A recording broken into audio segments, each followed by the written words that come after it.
By the early 1970s, Iran appeared stable.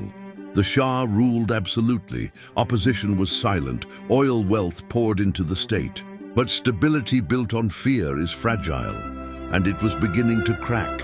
The Shah eliminated remaining political pluralism. A one-party state was declared. Loyalty to the Shah became mandatory. Criticism was treason, silence was survival. The 1970s oil boom transformed Iran. Cities expanded rapidly, imports flooded markets, luxury coexisted with poverty.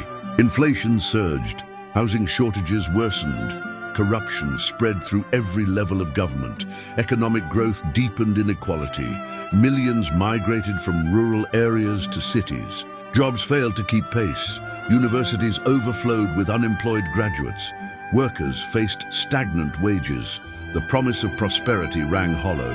Despite repression, dissent resurfaced. Students organized secretly, workers coordinated strikes, religious networks expanded quietly.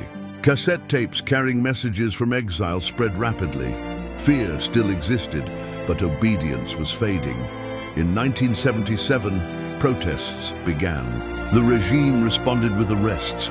In 1978, demonstrations escalated. Security forces fired on crowds. Civilians were killed. Funerals became protests. Protests became national movements. Each crackdown multiplied resistance. By late 1978, nationwide strikes paralyzed the economy. Oil production slowed. Government authority weakened. Millions marched across cities. The military hesitated. The Shah vacillated. Repression one day, concessions the next. Trust was gone. By the end of 1978, the monarchy still existed, but its foundation was crumbling. The streets no longer feared the state. The economy no longer obeyed. The Shah no longer controlled events. Iran stood at the edge of irreversible change. A coup had created an absolute monarchy. Decades of repression had enforced silence. But silence had not erased memory, and fear had not erased anger. By the end of 1978, the Shah remained on the throne, but his rule was collapsing.